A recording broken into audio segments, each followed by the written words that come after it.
हम चाहते हैं कि government of India in consultation with the government of Assam यह जो इरोशन प्रॉब्लम है इसको एकदम से खत्म कर दे, युद्ध स्तर पे काम करे। युद्ध स्तर काम करे और साइंटिफिक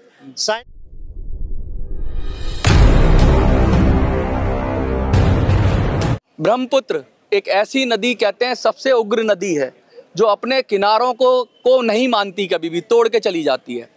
बाढ़ की बहुत बात होती है, ब्रह्मपुत्र में बाढ़ आती है, लेकिन सबसे बड़ा जो सवाल है वो है मृदा अपरदन का, जिसे बोलते हैं सॉइल इरोजन, यानी भूमि के कटाव का। भूमि की जो ऊपरी सतह होती है, जो उपजाऊ सतह होती है, जब वो कट जाती है तो फसल उगाने योग्य वो रह नहीं जाती जमीन, तो उसके आसपास रहने वाले लोग वहाँ से पलायन करते हैं या दूर हट जाते हैं। ऐसे लोगों को कभी कभी ऐसा होता है बाढ़ में उनके डॉक्यूमेंट भी बह जाते हैं, बहुत सारी उनके साथ दुश्वारियाँ होती हैं, और पूरे दुनिया में ऐसी जगह हैं जहाँ पर ऐसा होता है और वो लोग लैंडलेस हो जाते हैं, बहुत परेशान है। असम में ब्रह्मपुत्र में अक्सर बाढ़ आती है, 3 महीने तो बहुत बुरे होते हैं, लेकिन उसके बाद जो विंटर में सर ने बताया जैसा कि चाइना जिस तरह से प्रॉब्लम कर रहा है कि पानी कम हो जाता है, बहुत सारी दिक्कतें हैं, लोग परेशान है। 3 करोड़ के कम से कम आबादी है जो इससे इफेक्टेड है, और गोलपाड़ा जो पहले एक डिस्ट्रिक्ट होता था उसको कई डिस्ट्रिक्ट में 3 डिस्ट्रिक्ट में बदल दिया गया है, तो वो सारा इफेक्टेड है।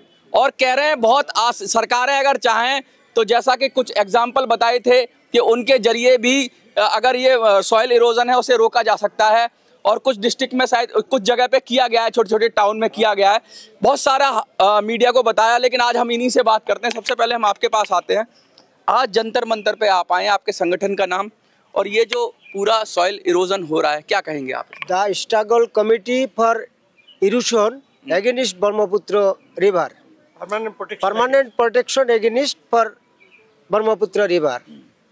हमारे मुद्दा है, हमारे 3 करोड़ आदमी वहाँ आबादी है, ये ब्रह्मपुत्र नदिया को 2 किनार में लगभग जो दक्षिण पार है और दक्षिण पार अनडिवाइडेड गोलपारा डिस्ट्रिक्ट में कम से कम 5 लाख आबादी है, और ब्रह्मपुत्र नदिया प्रत्येक साल एवरी साल ये ब्रह्मपुत्र नदिया उसका इरोशन इस मात्रा से होता है और आदमी को लैंड लेस कर दे जाता है।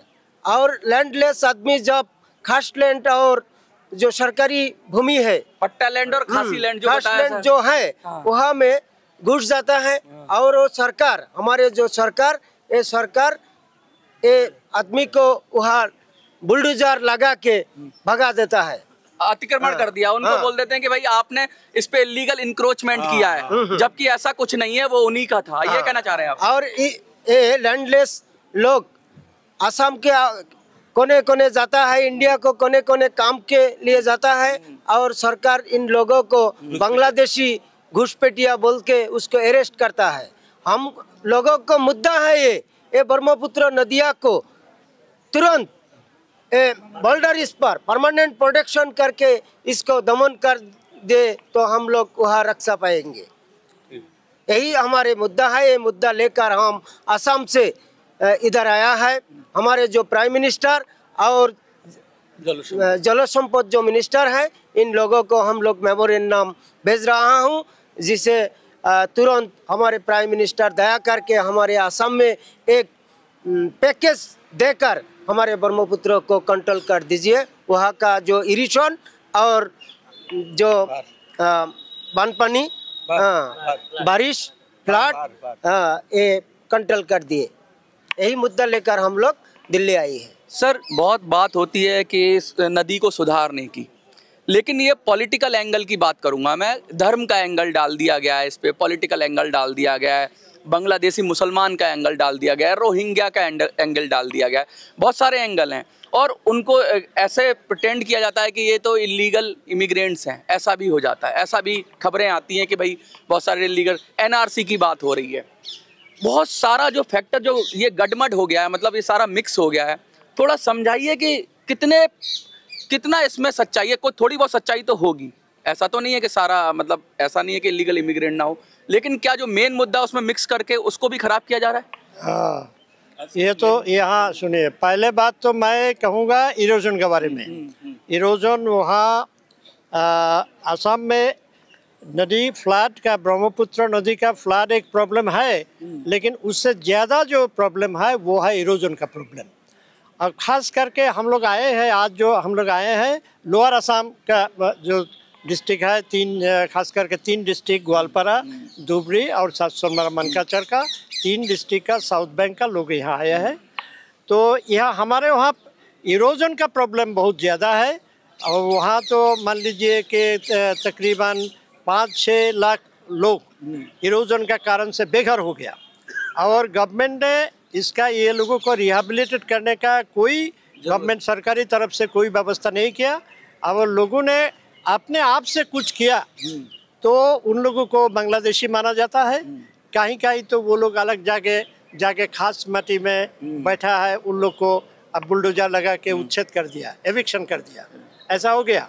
और एविक्शन किया ही नहीं, ये लोग को बांग्लादेशी बोल के, अब मान लीजिए जो थोड़ा दिन पहले जो NRC हुआ था उसमें ऐसा हो गया कि असम में 19 लाख लोगों को 3 साल लगा NRC, 1600 करोड़ से ज़्यादा रुपया खर्चा हुआ और करीब करीब वो पहले तो हम लोगों ने इसको वापस किया था, इसका ज़रूरत नहीं है, फिर भी जब किया है तो उसका बाद ऐसा किया, देखा कि 19 लाख लोगों को उनका नाम बाहर रख दिया।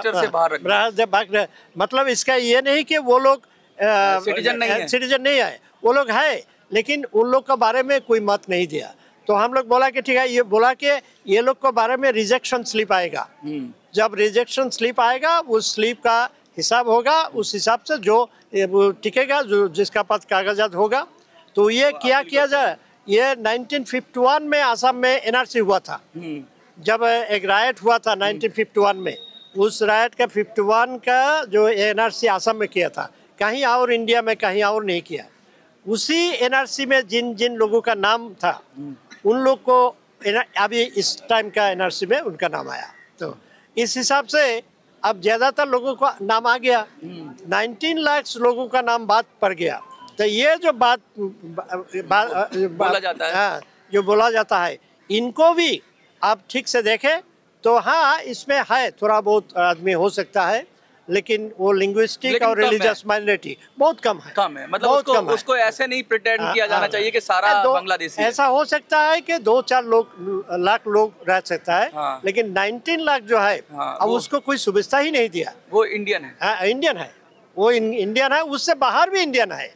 हाँ, जो लोग अप्लाई नहीं किया, अप्लाई किया हुआ था, इन लोगों में से 19 लाख का बस छोड़ दिया गया। इरोजन सर्टिफिकेट की बात हो रही है कि आप कह रहे हैं कि भाई उनको आइडेंटिफाई कैसे करोगे आप, जिनका जमीन चला गया, घर बह गया, बाढ़ में बह गया, चाहे कैसे ही बह गया, उसके डॉक्यूमेंट बह गए, तो उनको कम से कम एक सर्टिफिकेट दे दो। हाँ, तो सर्टिफिकेट से फायदा क्या होगा? सर्टिफिकेट से फायदा ये होगा, कम से कम वो जब असम के अंदर या असम का बाहर, मान लीजिए दिल्ली में ही काम के खोज में आया, अब केरला में, साउथ इंडिया में वो लोग जाते हैं काम का खोज में, काम करते हैं, तो तब उसका पास में एक सर्टिफिकेट, एक प्रूफ रहेगा कि वो आसाम का लोग हैं, इरोजन अफेक्टेड लोग हैं।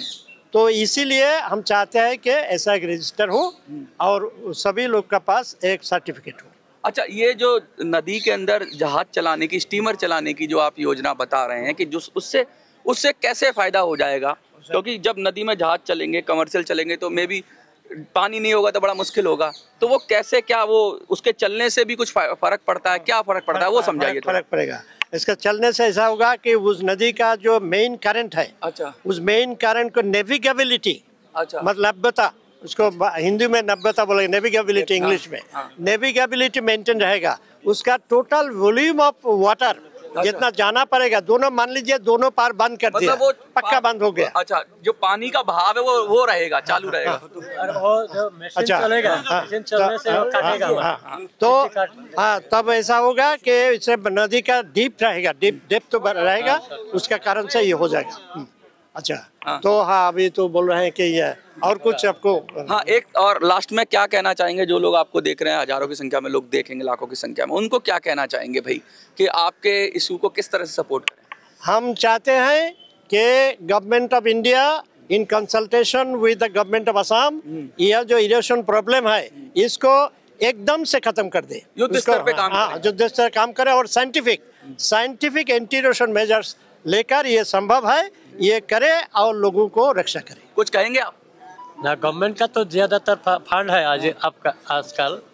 ये फंड से कुछ काम करना चाहिए। ये गवर्नमेंट पॉलिटिक्स कम करनी चाहिए, काम ज्यादा काम ज्यादा करने से विकास होना चाहिए। असम में बहुत राजनीति होती है, लेकिन मोटी बात यही है कि ये कह रहे हैं कि पॉलिटिक्स कम होनी चाहिए, काम ज्यादा होना चाहिए, नदी को बचाओ, नदी के साथ लोगों को भी बचाओ, सबको बचाओ। इन्हीं शब्दों के साथ मैं मनोज सुराजी, जय हिंद, जय भारत।